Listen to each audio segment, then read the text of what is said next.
yang kami hormati pimpinan PPATK beserta jajaran, ya, soal judi online ini memang meresahkan betul Pak. Ya. Hampir di setiap institusi itu terpapar sebagai pemain. Ya. Kalau pengaturan norma hukumnya pasal 303 bis KUHP, orang yang bermain judi itu bisa dipidana walaupun hanya bermain.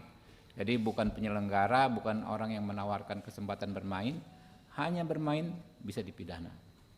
Begitu juga di pasal Undang-Undang ITE, ya, judi online juga pemainnya dipidana.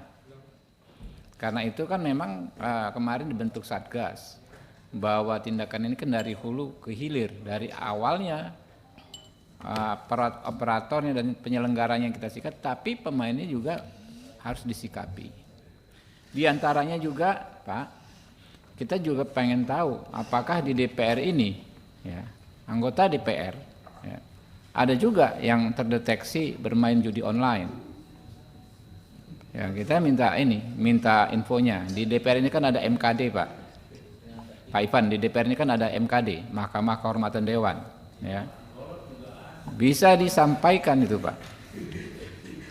Sehingga kita ada pendekatannya, karena kalau di masing-masing institusi termasuk di DPR bukan hanya melanggar hukum pidana Pak, tapi ada ketentuan kode etik yang dilanggar.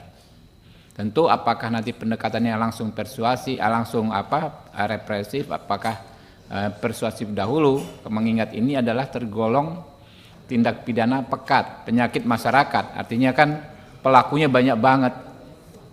Kalau semuanya represif, tiba-tiba penjara kita nggak cukup Pak, gitu kan. Nah, tapi itulah peran PPATK Pak.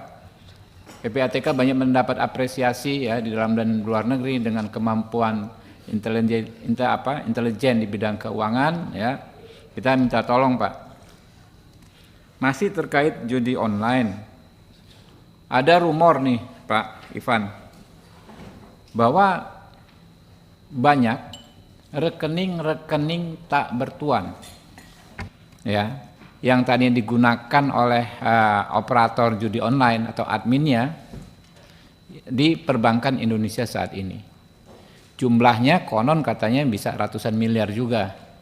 Kalau satu rekening misalnya ditutup, websitenya, rekeningnya masih belum berpindah, tidak bisa orang yang nggak berani ambil sehingga menjadi rekening tidak bertuan. Katanya satu rekening bisa miliaran rupiah.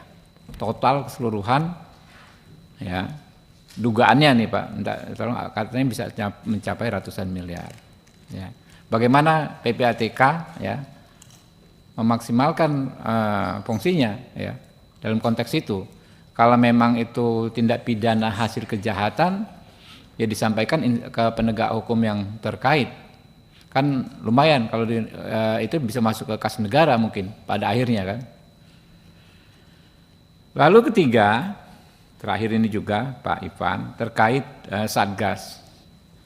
Kemarin yang dibentuk Pak Presiden Joko Widodo, Satgas anti judi online. Ketuanya Pak Menko Polhukam kalau nggak salah, ya, Pak Hadi dan Pak Ivan dan teman-teman juga ada di Satgas kalau nggak salah. Kami pengen penjelasan yang agak detail, ya, kira-kira roadmap-nya di internal PPATK untuk memaksimalkan tugasnya di Satgas ini seperti apa Pak?